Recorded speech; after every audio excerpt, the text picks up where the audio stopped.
In 2024, I can't think of a single business that shouldn't in some way be incorporating the internet into how they do business, which basically means every business should be doing email marketing.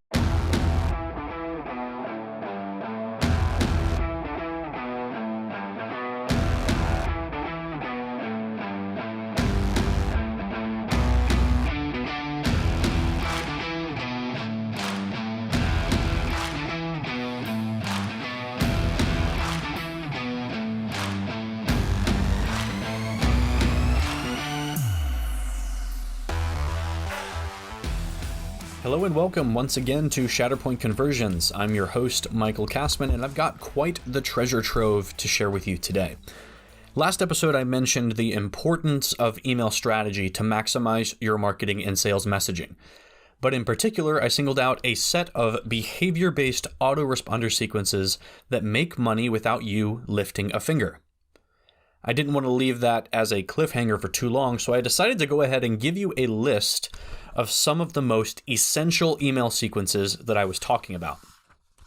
Now, if you do any sort of business online, whether it's selling physical or digital products, even if you just take appointments online, in 2024, I can't think of a single business that shouldn't in some way be incorporating the internet into how they do business, which basically means every business should be doing email marketing.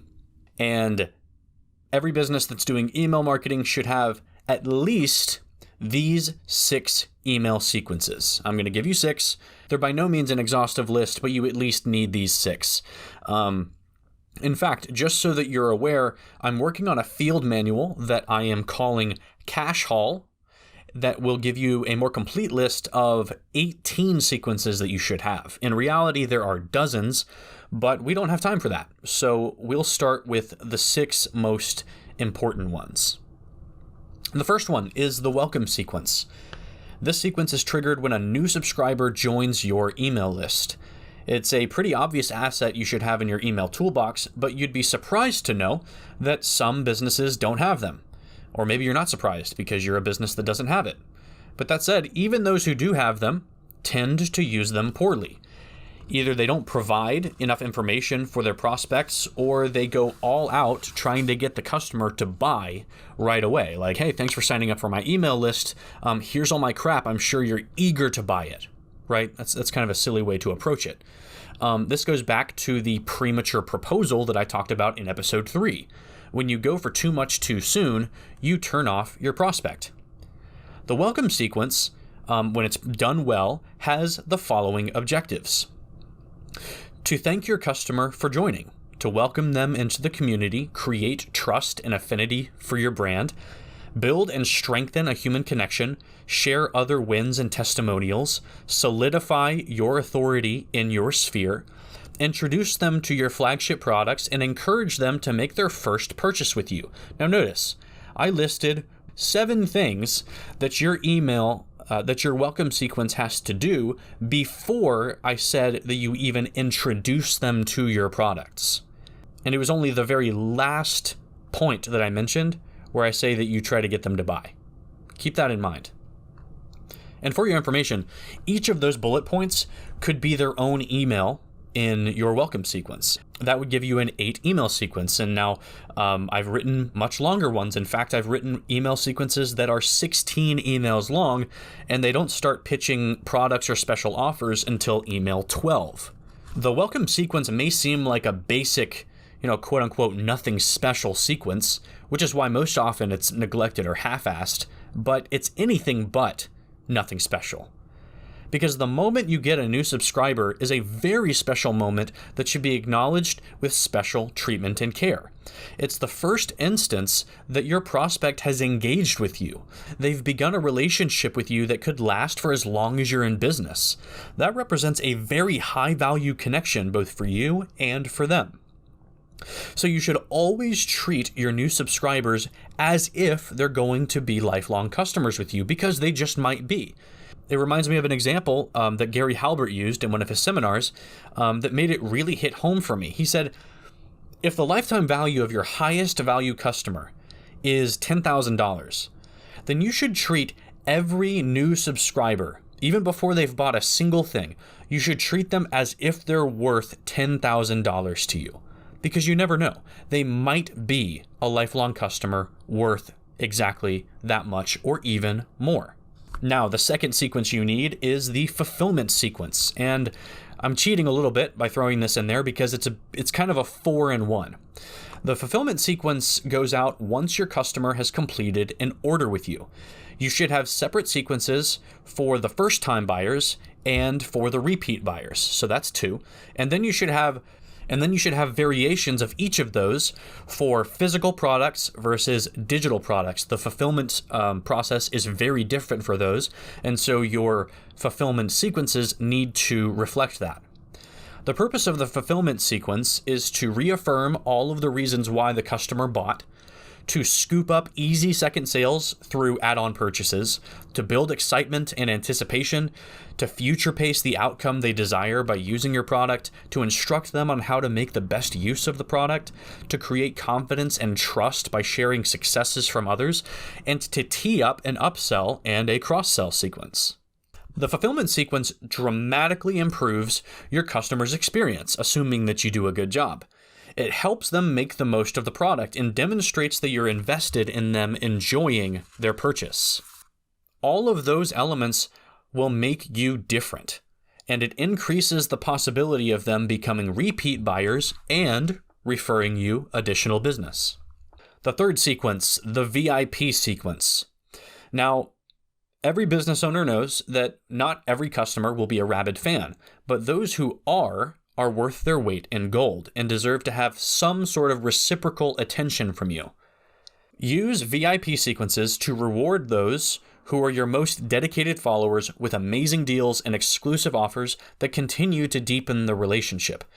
These emails can be more personal and intimate. Think about these people as your inner circle. They should feel like they have special access to you and that they get access to the best that you have to offer. In these sequences, you should thank them for being such an important part of your business. Give back to them because of how much they've given to you. Treat them to one-time VIP-only discounts, giveaways, perks, etc. Invite them to join an even more exclusive status through masterminds, one-on-one coaching, rewards memberships, or anything else that you can offer that makes that a very special and exclusive thing for them. These customers are the most valuable you will ever have. They've bought most, if not everything you sell, and they'll likely continue to do so. Not only that, but they likely bring in more business through referrals or just spreading the word about you. The fourth sequence, the still alive sequence. At one end of the spectrum, you have the VIPs. At the other end of the spectrum, you have what I call the ne'er-do-nothings. These are subscribers who are basically giving you no signs of life. They're not buying, they're not engaging, they're not opening your emails. It's like they dropped off a cliff. Obviously, since they're on your list, at some point they had interest. After all, to get on your list requires not just their attention, but also some degree of effort and desire to swap their personal information for something you offered them just to get them on your list. The purpose of the still alive sequence is to revive this lead that's fallen off the map.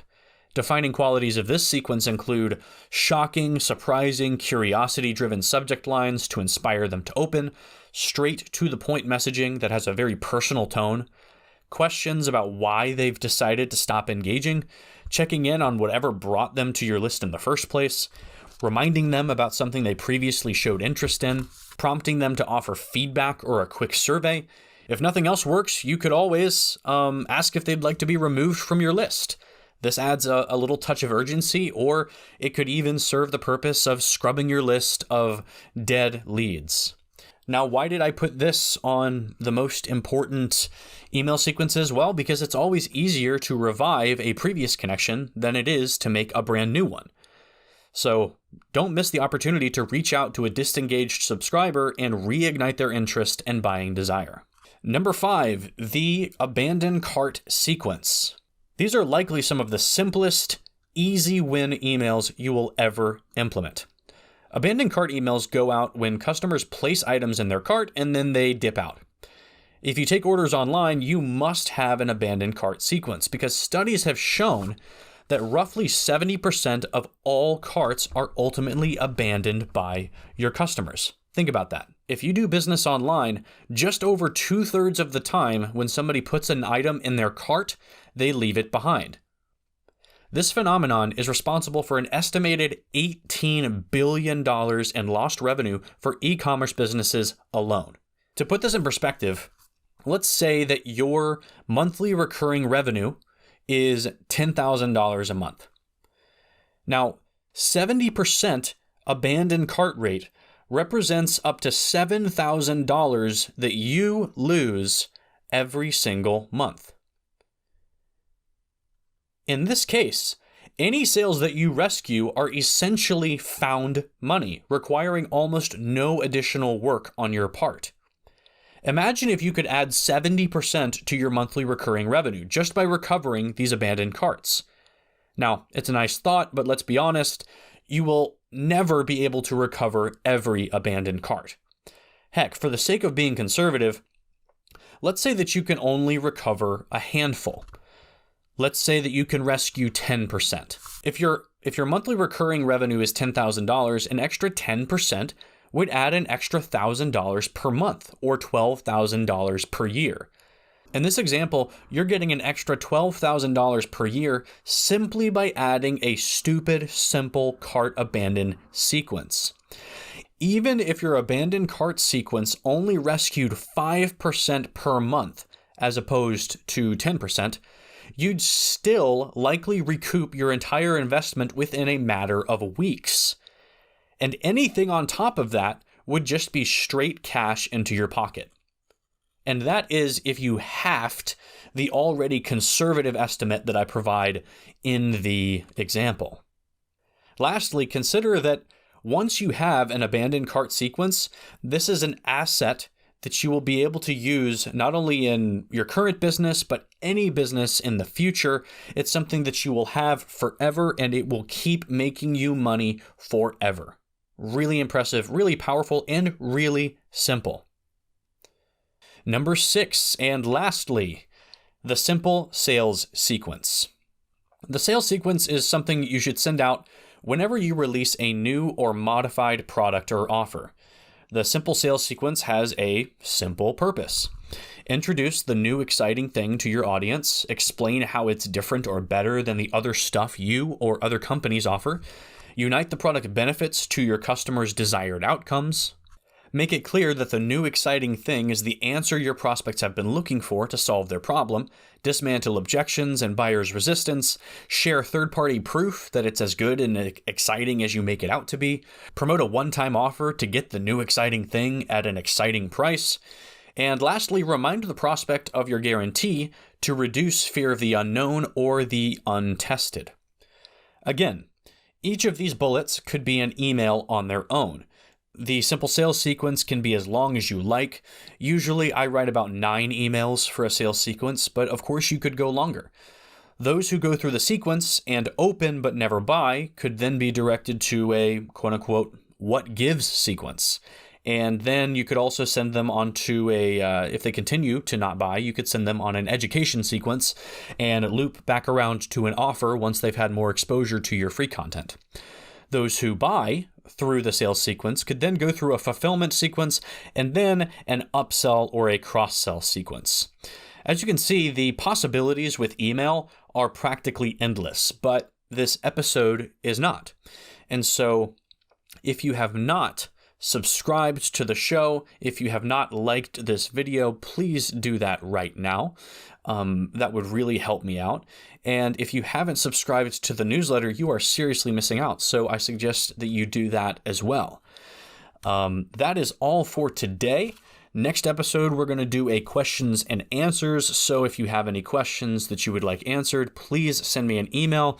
You can find my email in the description below, or you can check out my contact page at shatterpoint.pro. As always, I wish you many conversions, and I thank you for joining me. That's all for now. Take care.